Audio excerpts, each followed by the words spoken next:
बातमी छत्रपती संभाजीनगरमधून आहे।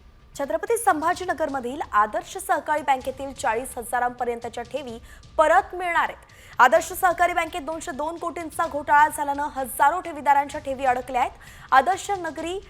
आदर्श नागरी पतसंस्थेत हजारो ठेवीदारांच्या 200 कोटींवरील ठेवी अडकून पडल्या आहेत। विमा संरक्षण कवच अंतर्गत आता 5 लाखांपर्यंतच्या ठेवी सुरक्षित आहेत। दरम्यान आता उपलब्ध जमा रकमेतून 40,000पर्यंतच्या ठेवी परत करण्याचा निर्णयच प्रशासक समितीने घेतला आहे। ठेवी परत मिळवण्यासाठी ठेवीदारांना कागदपत्र सादर करावी लागतील।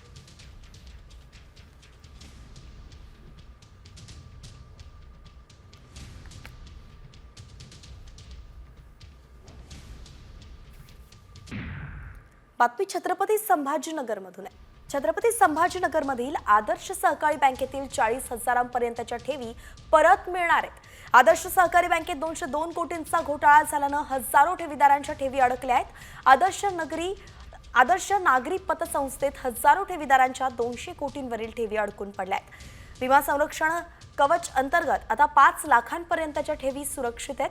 दरम्यान आता उपलब्ध जमा रकमेतून 40,000पर्यंतच्या ठेवी परत करण्याचा निर्णयच प्रशासक समितीने घेतला आहे। ठेवी परत मिळवण्यासाठी ठेवीदारांना कागदपत्र सादर करावी लागतील।